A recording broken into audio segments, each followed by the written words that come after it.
दो चीजें हैं, एक है अभाव और दूसरा है स्वभाव।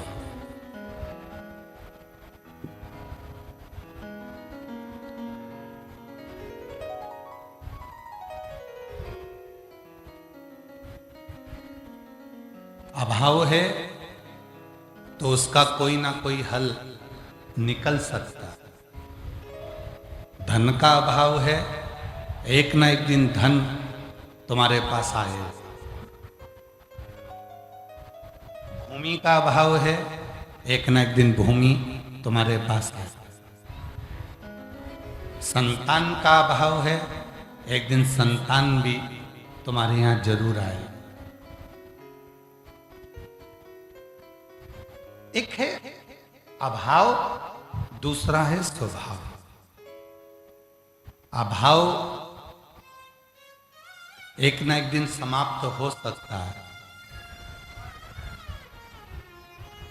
पर स्वभाव जो व्यक्ति की सबसे बड़ी पूंजी है, स्वभाव जो व्यक्ति के जीवन का सबसे बड़ा धन है, आज के व्यक्ति के पास में स्वभाव की बहुत कमी है। स्वभाव, कई माताएं अपने अपने पतियों से भी कह देती हैं तुम्हें नौकरी नहीं करना, कोई बात नहीं, धन का अभाव है चलेगा, घर में पैसा नहीं आ रहा, कोई बात नहीं, पैसे का अभाव है चलेगा।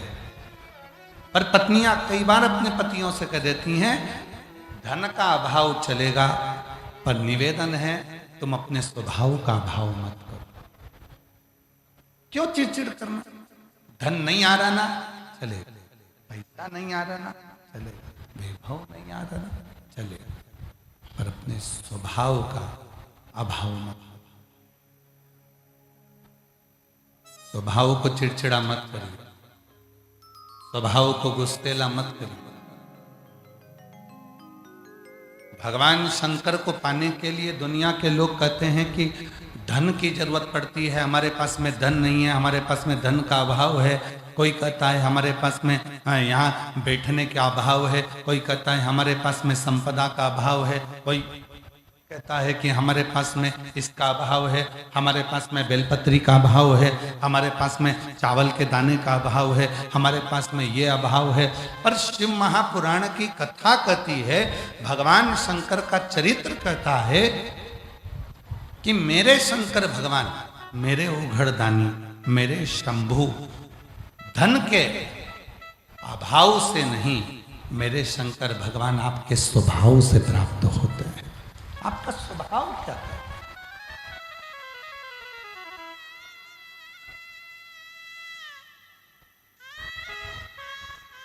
आपका स्वभाव क्या वर्णन कर रहा है?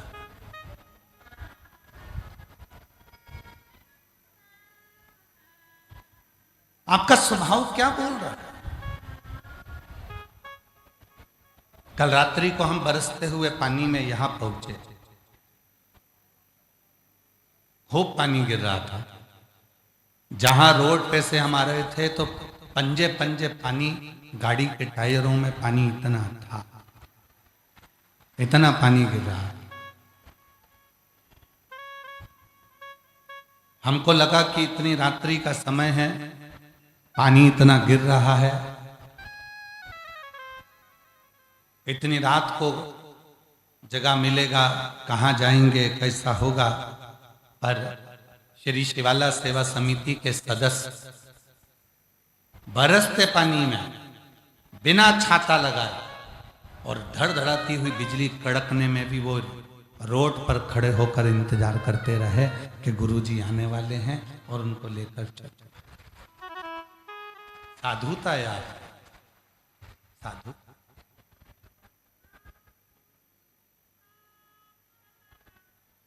और मैं यहां की मीडिया को, सारी दुनिया की मीडिया देखी पर रांची की जैसी मीडिया नहीं देखी। यहां की मीडिया को, प्रिंट मीडिया को, सोशल मीडिया को, यहां के पत्रकार बंधुओं को धन्यवाद देता हूं। इतना पानी गिरने पर इतना 2 बार 3 बार टेंट के उड़ने पर भी रांची के पत्रकार बंधुओं ने हमेशा अच्छा ही लिखा, जिससे ये शिव महापुराण की कथा अच्छे से हमारी रांची में हो जाए। मैं यहाँ की प्रिंट मीडिया को, यहाँ के पत्रकारों को, यहाँ की सोशल मीडिया को, यहाँ के एक एक मीडिया कर्मियों को, यहाँ के यूट्यूबरों को धन्यवाद देता हूँ। ऐसे यूट्यूबर, आपने अपनी माता की गोद को सम्मानित करा कि इतनी सारी मेरी जीजियां, इतने सारे लोग शिव भक्त इस कथा का इंतजार कर रहे हैं और कैसे भी कथा रांची में हो जाए। कैसे मैं धन्यवाद देता हूं यहाँ। शिव भक्ति में क्या चाहिए? शंकर भगवान को तुम्हारे धन का अभाव है, कोई बात नहीं। तुम्हारे पास चढ़ाने के लिए चावल का दाना भी नहीं है, कोई बात नहीं। बेलपत्र भी नहीं है, कोई बात नहीं। तुम्हारे पास कुछ भी नहीं है भगवान को देने के लिए। 33 कोटि देवता में केवल देव अधिदेव महादेव एक ऐसे हैं जो तुमसे ना धन मांगते हैं, ना संपदा मांगते हैं, ना वैभव मांगते हैं। वो तो केवल तुम्हारा अच्छा स्वभाव मांगते हैं कि तू अपने घर में जिस दिन अच्छे से रहना चालू कर देगा, उस दिन मेरे शिव कहते हैं कि तू मेरा हो जाए, तू मेरा। अच्छा स्वभाव।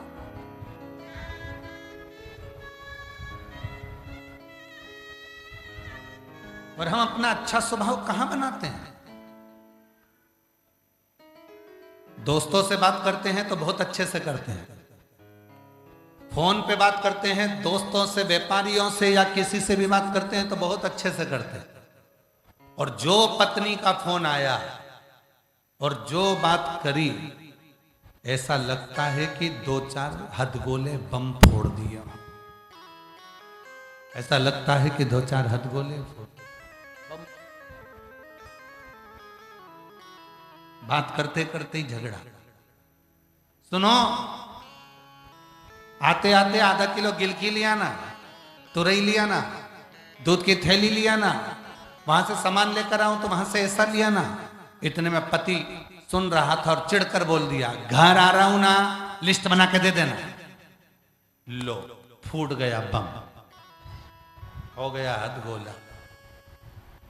अरे भाई, इतना सुना था ना, और सुन लेता। नहीं लाता तो भी चलता, पर प्रेम से तो बोल देता, कोई बात नहीं, अच्छा हुआ तूने मुझे बता दिया, मैं आऊंगा तो सब लेकर आऊंगा। और हो सकता है कि मेरी जल्दी में कुछ भूल जाऊं तो तू टेंशन मत लेना, कल लेकर आ। और अगर कल भी भूल गया तो तू चिंता मत कर, तुझे तो गाड़ी चलाना आती है ना, तू मार्केट चली जाती है ना। एक काम करना, कल भी नहीं ला सकूं तो परसों तू चली जाना, तू लेकर जाना। जब तुम इज्जत देकर, स्वभाव को बदलकर, सम्मान के शब्दों से उसको आदर कर कर जब कुछ बोलोगे ना, तो पक्का है वो भी मुस्कुरा कर तुमको जवाब देगी और तुम्हारा जीवन एकदम आनंदित होता चलेगा।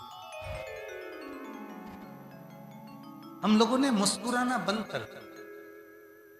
हम लोगों ने मुस्कुराना बंद कर दिया। अब तो केवल सुबह सुबह वो पतंजलि के बाबा श्री रामदेव बाबा जब योग कराते हैं, तब आप लोगों को हंसना सिखाते हैं कि थोड़ी देर हंसो, मुस्कुराओ।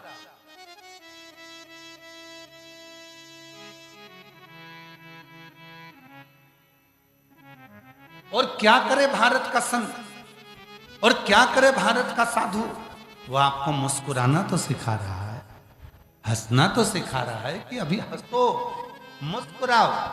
ये जीवन मिला है। मेरे शंकर भगवान के प्रत्येक स्वरूप का दर्शन करिए, मेरे शिव जी के प्रत्येक स्वरूप का दर्शन करिए। शायद 33 कोटि देवता में किसी देवी ने जितने क्वेश्चन नहीं करे, 33 कोटि देवता में किसी देवी ने अपने पति से कितने प्रश्न नहीं करे, उससे 1000 गुना ज्यादा प्रश्न भगवान शंकर की पार्वती जी ने, माता सती ने, उमा ने, कात्यायनी ने, कुष्मांडा ने, स्कंदा ने, माता पार्वती जी ने अपने पति से रोज हजारों प्रश्न करे हैं, और उस प्रश्न का उत्तर स्वयं शिव ने मुस्कुरा कर दिया।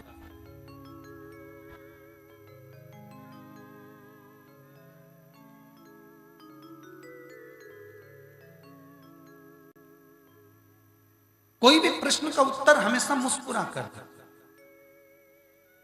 हजारों प्रश्न माता पार्वती जी ने करे और शिव जी ने सारे प्रश्नों का उत्तर मुस्कुराकर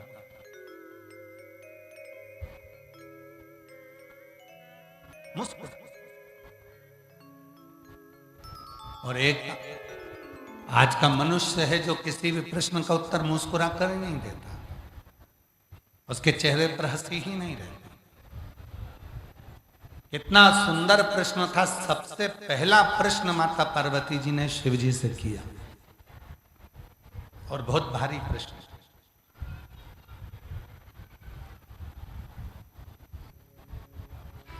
पार्वती जी ने शंकर भगवान से एक प्रश्न किया, हीन और दीन ये दो शब्द,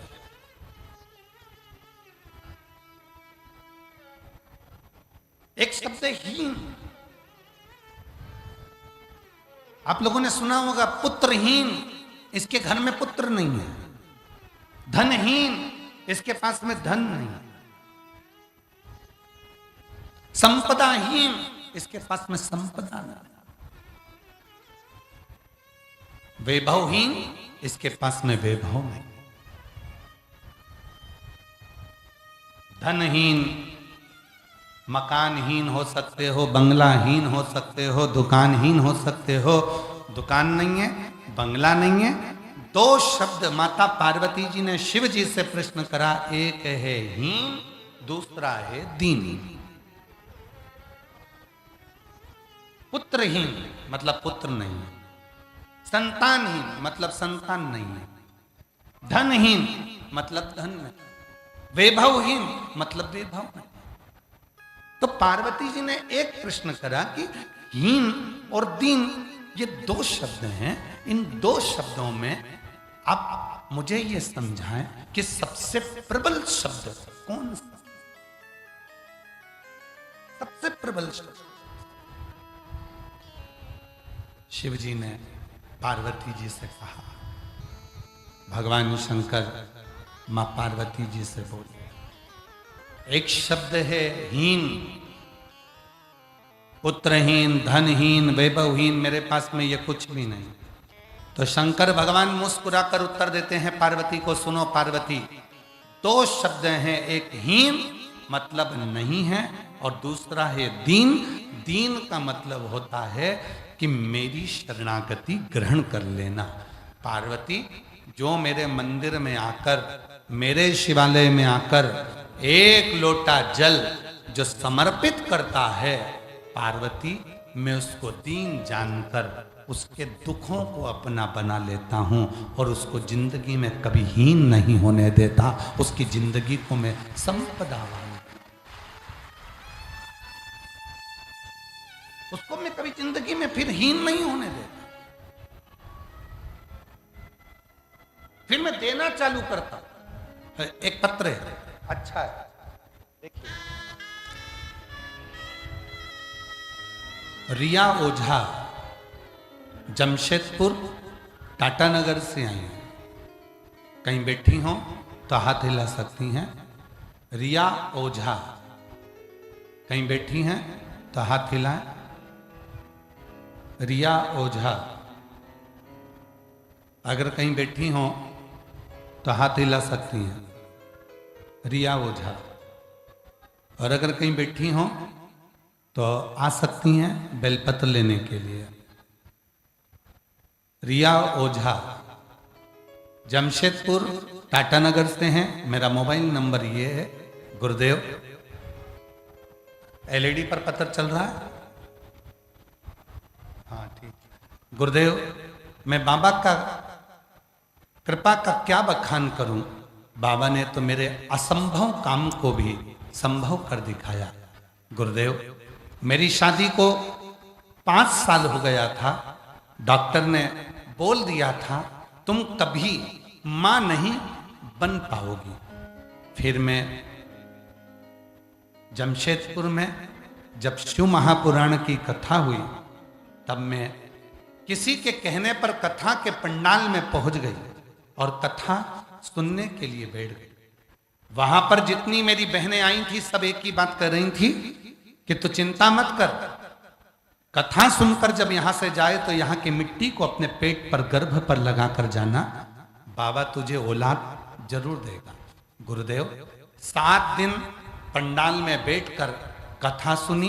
बाबा की ऐसी कृपा हुई कि अगले 3 महीने के बाद पता चला कि मैं मां बनने वाली हूं।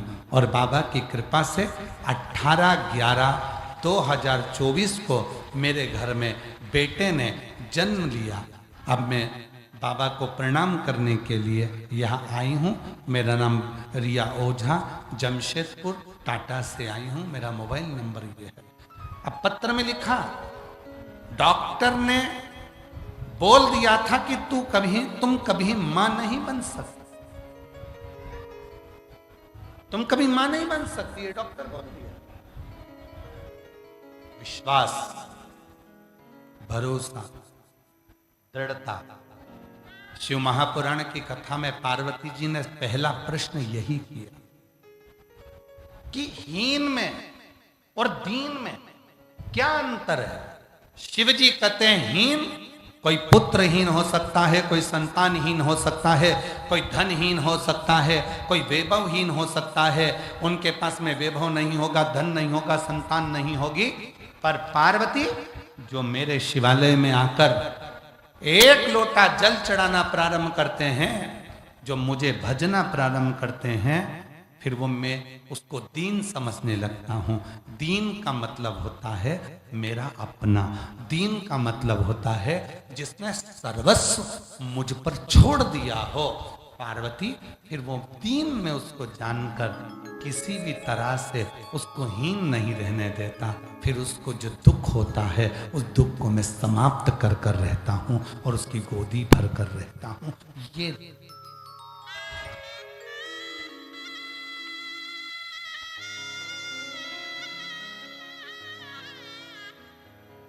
और महादेव नमन चरणों में।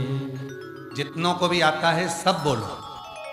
शिव महापुराण की कथा में आए हो, चुप नहीं रहना है। जहां भजन की लाइन आए उस लाइन को साथ में गुनगुनाओ, क्योंकि ये केवल भजन नहीं है, उस भोले बाबा से प्रार्थना है, कुबरेश्वर धाम वाले बाबा से प्रार्थना है, वो देवघर वाले मेरे बाबा से प्रार्थना है, सुरेश्वर महादेव से प्रार्थना है, गंगेश्वर महादेव से प्रार्थना है। उनसे नहीं। महादेव नमन चरणों में स्वीकार कीजिए, सबका किया है मेरा भी उद्धार कीजिए, उद्धार कीजिए। एक त्रिशूलधारी, हे त्रिशूलधारी, हे त्रिपुंडधारी। बाबा को नमन करो, प्रणाम। हे त्रिशूलधारी, जोरदार ताली बजाओ बेटी के लिए। बाबा जी रीचा ओझा, डॉक्टर ने मना कर दिया था कि संतान नहीं होगी, और बाबा की कृपा से जमशेदपुर में कथा सुनने के लिए चली गई। 7 दिन पंडाल में रहकर कथा सुनकर वहां की मिट्टी को गर्व से लगाती, और बाबा की कृपा से संत रोते नहीं, अब तो खुश हो जाते। शरणों में तेरे बाबा जी पावन है चारों। आंसू पोंछ के जाओ, आंसू पोंछ कर, आंसू पोंछा, खुश खुश होकर जाओ।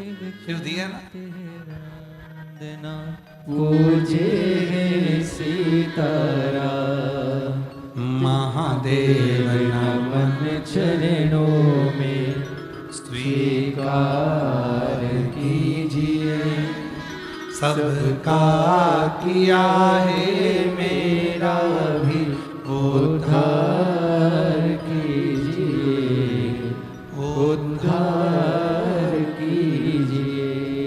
है त्रिपुंडधारी, है त्रिशूलधारी, है त्रिपुंडधारी, है त्रिशूलधारी।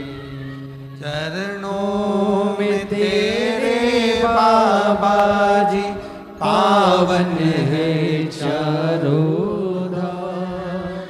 चरणों में तेरे बाबा जी पावन है चारों धाम। तेरी देव करते वंदना पूजे सीताराम।